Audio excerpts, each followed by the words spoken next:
program that went black. Joining us now is the founder of the Disclosure Project, Dr. Stephen Greer. Dr. Greer, it is great to have you on. A pleasure to be speaking with you right now. Thank you. What is going on out there? What are people seeing? Well, it's a complex story that make it very succinct.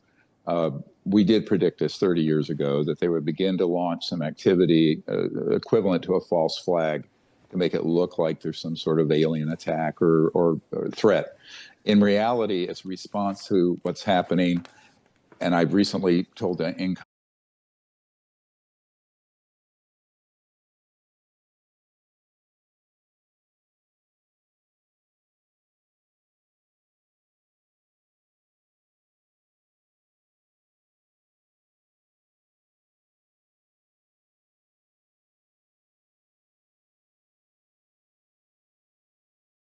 members of the administration this and people at the Senate Intelligence and Armed Services Committee that we have a team of about 6 different black sites that have been running illegal projects related to so-called UAPs and UFOs coming forward in the next 30 days or so. They will bring forth dispositive evidence of this and the fact that these programs have been run illegally and outside of constitutional oversight. This is a ramp up to divert attention from that activity and could lead to some other events that would be catastrophic. This is a very dangerous situation. Nothing people are seeing has anything to do with aliens or extraterrestrial intelligence. It has to do with trying to maintain the cover up on a secret program that went black, but illegal black, back in the late 1950s. So we're into a 60.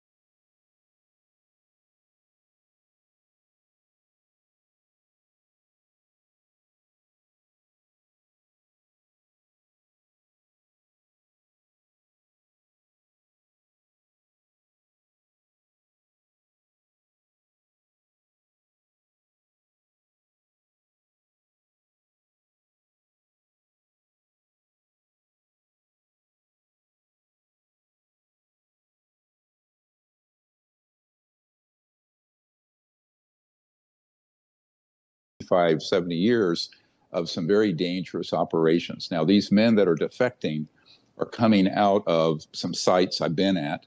I was in a helicopter last year. After that, I was almost killed, frankly.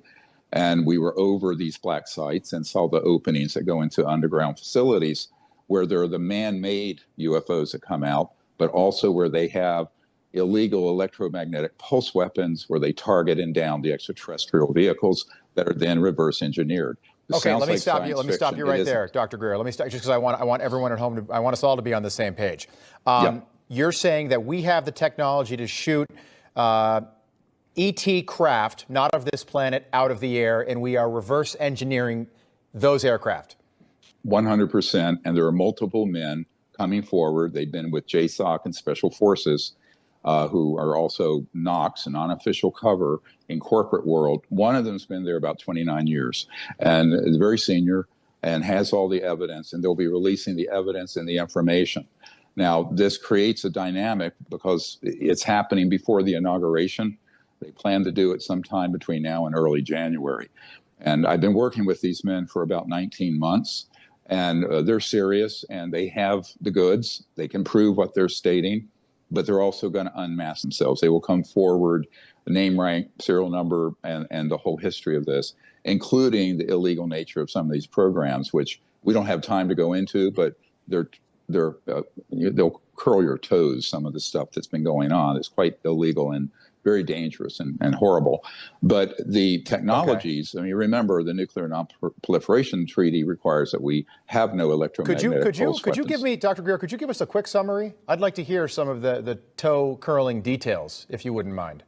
Well, for example, they have been able to confirm one of our whistleblowers' testimony, who's a Marine, Michael Herrera, who was present at an event, stumbled across an event during a rescue mission after the Indonesian earthquake in 2009, and he came across a platform, a man-made object, about 300 feet around, that was manned by covert human operators who were American, and they had boxed up and crated up humans that they were trafficking that had oxygen tanks on this tank, and they were being moved to a black site for various types of human experimentation and use. It's horrific, some of the actions. The main operator from two of these black sites that I've been at, I will not discuss where they are right now. Okay. It'll be disclosed fairly soon. He actually had personal knowledge of that. So when this whistleblower came forward, who was taken to the Pentagon Aero Office and Senate Intelligence Committee, he approached me and confirmed all of it. And so he said, not only that, but it's way worse than that. So there are some really worrisome programs going on without the oversight of the president or the Congress, and that has to get corrected because it's dangerous. Now, all these drones and everything going on is both a diversion, but an attempt to create a psychological warfare, a psyop.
We are craving delicious, cooked-to-order steak burgers and shoestring fries? Or maybe rich and launching the drones up in the sky as of right now in New Jersey and stuff, in Texas, everywhere. Like, y'all don't gotta be afraid. Them are man-made drones. And we're doing the launching or whatever.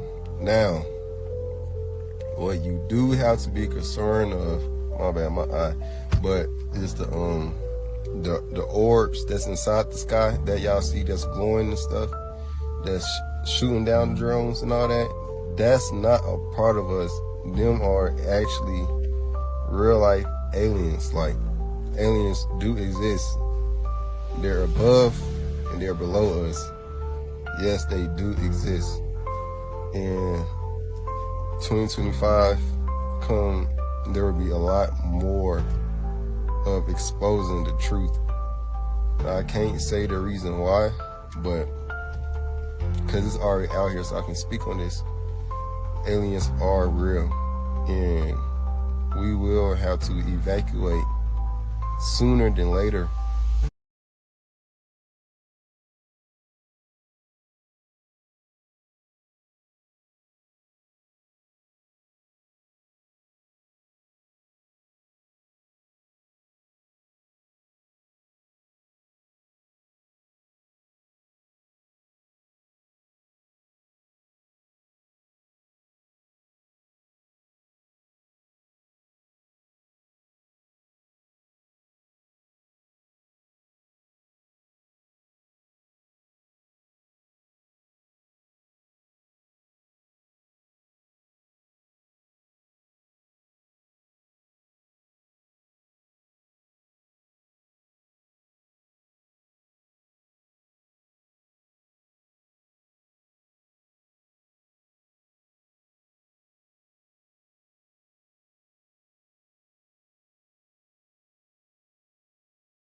this has not established deterrence, not one iota.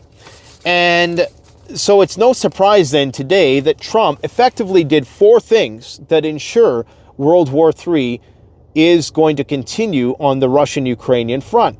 He said that NATO has to increase its military spend to 5% of their GDP, which compared to Russia is really not that much. All told, they're spending about 30 to 35% of their GDP on military equipment. But for the soy boys in the West, that's a lot. Okay, that's a lot. Big commitment, considering a lot of countries aren't even spending 1 to 1.5% right now. Anyways, he's saying that if you increase your spend even to 3.5 to 5%, then we will continue to support NATO with our fancy-dancy F-35s and our, stealth bombers and tactical B-61 gravity bombs and all that crap. And maybe we'll even put Tomahawk nuclear-tipped missiles in Germany next year, as is the plan. So 2 things right there is the nuclear Tomahawks in Germany, because of course he was the one who backed out of the Intermediate Range Nuclear Forces Treaty.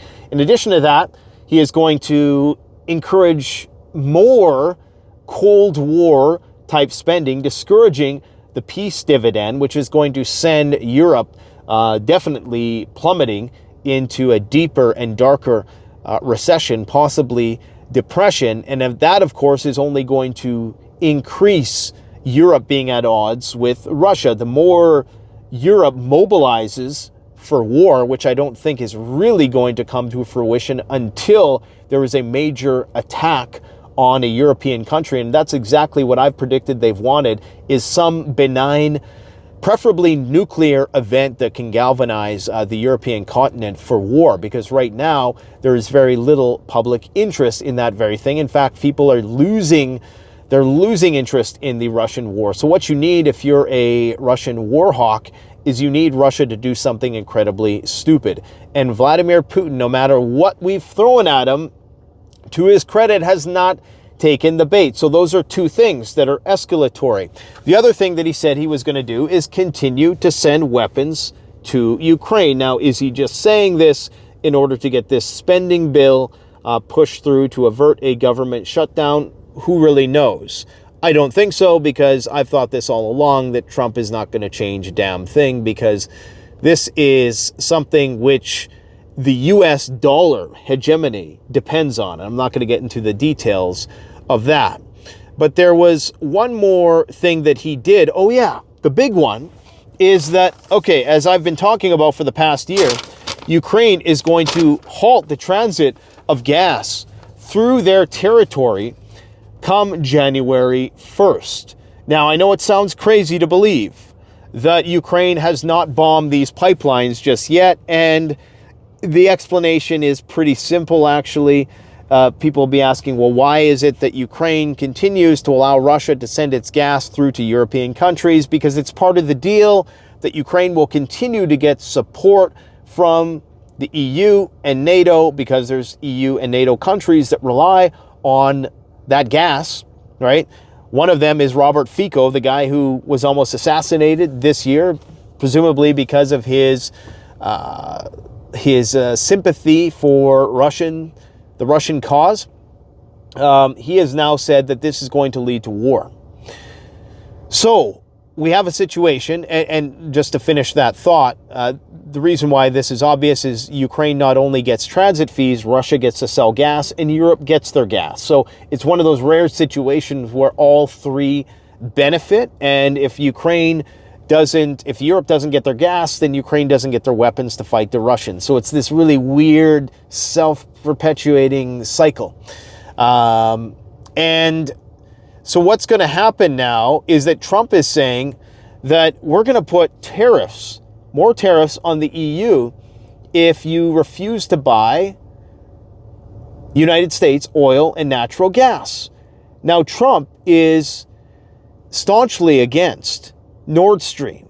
And he said as much very recently, even after its destruction, that we were against Nord Stream. Okay, and of course, what people need to understand is that what is of bigger concern for the Russians is not the tactical minutia. It's not when Ukraine strikes a Pyrrhic victory and sets alight oil refinery, and there's big black smoke billowing into the air, and it's an eyesore for everybody to see. It's an optical win. That's not what Russia cares about. They care about the hundreds of billions of dollars and euros that they can bring in order to fuel the war machine.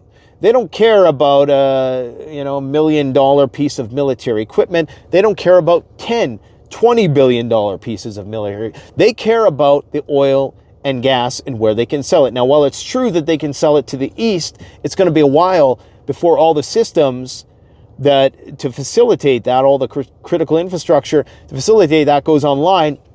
So you're talking about years, possibly decades, before they fully are able to decouple from the West. So Trump is saying that, yes, this is a good thing that Ukraine suspends the gas transit, not saying that, not directly, but these two ideas are very simpatico. Ukraine cuts off the gas to Europe, and Trump is saying, if you don't buy gas from us, then we're going to impose tariffs, effectively declaring war against Russia where it really hurts, where the public isn't going to see it, but where Vladimir Putin knows it hurts. And this is why the Russians are so reticent about jumping on the Trump bandwagon, because they understand that Trump is going to go there. He's going to shake Putin's hand. Very impressionable people who can't see beyond what's right in front of them are going to say, yay, everything is fine now, not knowing that the real economic war, the real soft power war is being waged behind the scenes, and that is what matters most. So Trump is going to put nukes in Europe, more nukes. He's going to increase, possibly, I don't know if he's going to increase, but I wouldn't be surprised if they don't ramp up the military equipment to Ukraine.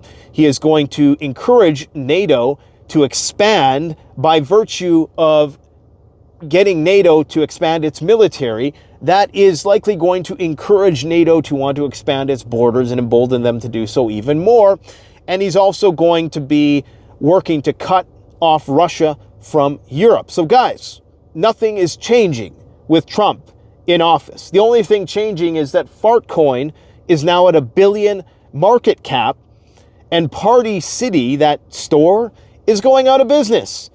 And how perfect of a metaphor is that for the collapse of the collective West, that the party is over. The party's literally over. The company that specializes in parties is going out of business. The gig is up, my friends. And you got to keep on prepping, man. Oh, yeah.